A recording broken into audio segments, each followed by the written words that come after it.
खास किस्म के राजनीति के शिकार जो लोग हैं, वो लोग अब तो ये तक कह देते हैं कि मैं उनको महात्मा नहीं मानता हूँ, मैं उनको राष्ट्रपिता नहीं मानता हूँ। ठीक है, मत मानिए, आपकी इच्छा। आप उन पर ऐसे आरोप लगाते हो जैसे वे महात्मा कहलाने के लिए या राष्ट्रपिता कहलाने के लिए चर्चिल के सामने अनशन किए हो कि विधेयक पास करो और मुझे महात्मा कहलवाओ, मुझे राष्ट्रपिता कहलवाओ। महात्मा गांधी को पहली बार 30 जनवरी 1948 को मारा गया और उसके बाद भी अभी भी कभी कभी महात्मा गांधी का वध किया जाता है। मेरा एक सवाल है, आखिर महात्मा गांधी मरते क्यों नहीं हैं? साथियों, जय हिंद। आइए शुरू करते हैं पॉलिटिक्स पूर की जर्नी। आज से लगभग 75 साल पहले 30 जनवरी 1948 को महात्मा गांधी की हत्या नाथूराम गोडसे के द्वारा कर दी गई। एक कट्टर हिंदू के द्वारा एक सच्चे हिंदू की हत्या कर दी गई। नाथूराम गोडसे द्वारा महात्मा गांधी की हत्या क्यों की गई, अगर इसके कारणों को हम पता करें तो एक मुख्य कारण सामने निकल कर आता है कि महात्मा गांधी के कुछ फैसलों द्वारा हिंदू समाज को बहुत ही ज़्यादा नुकसान हुआ था। महात्मा गांधी को हिंदू समाज ऐसा मानने लगे थे कि वे मुस्लिम के पक्षधर थे। और भी बहुत से कारण हैं जिनकी वजह से महात्मा गांधी की हत्या हुई। 30 जनवरी 1948 को तो पहली बार महात्मा गांधी की हत्या हो ही गई, लेकिन उसके बाद भी महात्मा गांधी की हत्या होती रही है। वो पहली बार मरे 30 जनवरी 1948 को, लेकिन उसके बाद भी बहुत बार महात्मा गांधी मर रहे हैं। उनके फोटो को या उनके मूर्ति को गोली मारना अब आम बात हो गई है। जो लोग हिंदुत्व की राजनीति करते हैं या जिनके साथ हिंदुत्व की राजनीति की जाती है या जो लोग हिंदुत्व की राजनीति के शिकार हैं, उन्हीं के साए में पले बढ़े लोगों के द्वारा महात्मा गांधी की हत्या का समर्थन किया जाता है और महात्मा गांधी की हत्या को जायज़ ठहराया जाता है। महात्मा गांधी को पहली बार 30 जनवरी 1948 को मारा गया और उसके बाद भी अभी भी कभी कभी महात्मा गांधी का वध किया जाता है। मेरा एक सवाल है, आखिर महात्मा गांधी मरते क्यों नहीं हैं?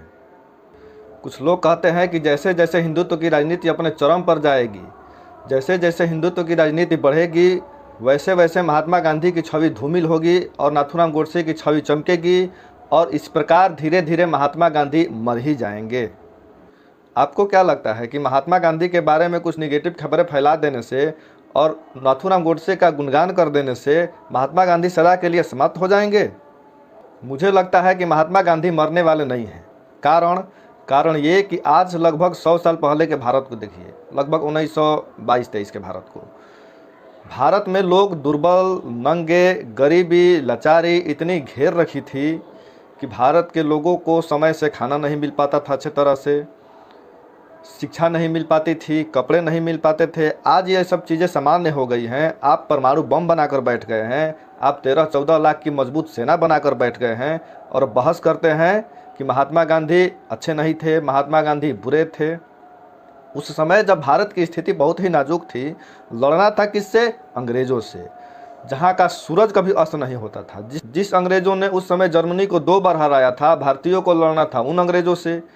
तो आप क्या चाहते हैं, महात्मा गांधी उन दुर्बल, कमज़ोर, लाचार भारतीयों से बोल देते कि जाओ अंग्रेज़ों को मार डालो, काट डालो? क्या यह संभव था? जो भारतीय अपने मूलभूत सुविधाओं के अभाव में जी रहे थे, उस समय भारतीयों को लड़ना किससे था? अंग्रेज़ों से। अगर गांधी जी उस समय अहिंसा का मार्ग अपनाए तो गलत क्या किया? हिंसा के मार्ग में लाखों भारतीयों को झोंक देने से बेहतर था कि अहिंसा के दम पर ही लड़ाई लड़ा जाए। आज भले आप बहस कर लीजिए कि उस समय महात्मा गांधी अच्छा किए, बुरा किए, क्या किए, नहीं किए, लेकिन सही बात यह है कि उस समय उन्होंने जो किया ठीक किया। उस समय उनके जैसा दूसरा कोई नहीं था, और अगर था तो आया क्यों नहीं? आ जाता।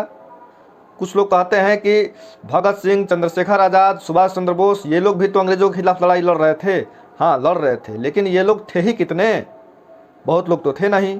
उस समय भारतीयों की स्थिति ये थी कि कुछ भारतीय जो अंग्रेज़ों से लड़ रहे थे, जो अंग्रेज़ों से लोहा ले रहे थे, उनकी मुखबिरी कुछ भारतीय ही करते थे और उनको पकड़वा कर जेलों में डलवा दिया करते थे। ये स्थिति थी भारत की, और उस समय अंग्रेज़ों से लड़ना इतना आसान नहीं था।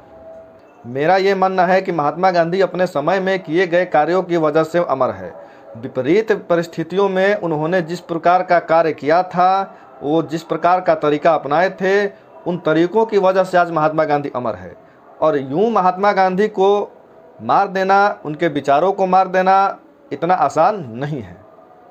1948 में महात्मा गांधी की हत्या होने के बाद नाथूराम गोडसे और महात्मा गांधी को लेकर देश में एक खास किस्म की राजनीति की गई है, और उसी खास किस्म के राजनीति के शिकार जो लोग हैं, वो लोग अब तो ये तक कह देते हैं कि मैं उनको महात्मा नहीं मानता हूँ, मैं उनको बापू नहीं मानता हूँ, मैं उनको राष्ट्रपिता नहीं मानता हूँ। ठीक है, मत मानिए, आपकी इच्छा। आप तो ऐसे कह रहे हैं जैसे महात्मा गांधी स्वयं को कहते थे कि मुझे महात्मा कहो, मुझे राष्ट्रपिता कहो। ऐसा तो था नहीं।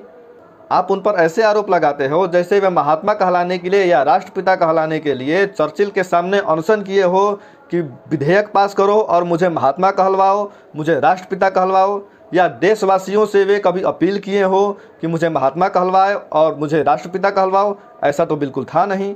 तो आप महात्मा कहें या न कहें, वैसे भी महात्मा उन्होंने स्वयं को नहीं कहा था, राष्ट्रपिता उन्होंने स्वयं को नहीं कहा था।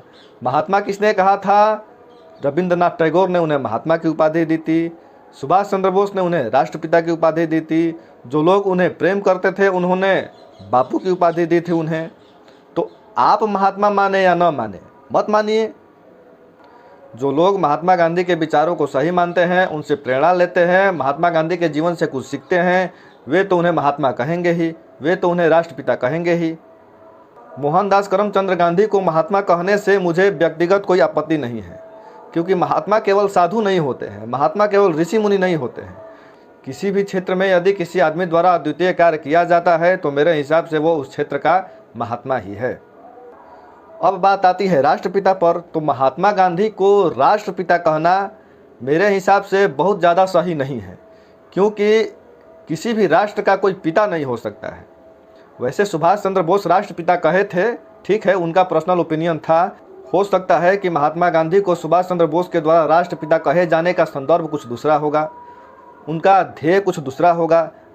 लेकिन अगर राष्ट्रपिता का मतलब किसी राष्ट्र का पिता होने से है, किसी राष्ट्र का बाप होने से है, तो ये ठीक नहीं है। महात्मा गांधी और उनके विचार क्यों नहीं मरते? उनकी हत्या के 75 साल बाद भी आज महात्मा गांधी जिंदा है। महात्मा गांधी कभी फ्यूचर में मरेंगे या नहीं मरेंगे, इस पर आपका क्या ख्याल है? इस पर आपका क्या विचार है? महात्मा गांधी को राष्ट्रपिता कहना उचित है या नहीं है? महात्मा गांधी को महात्मा कहना उचित है या नहीं है? आपका इस पर क्या विचार है? आप हमें कमेंट बॉक्स में इसका जवाब दे सकते हैं। आज के लिए बस इतना ही, मिलते हैं अगले वीडियो में। नमस्कार, जय हिंद।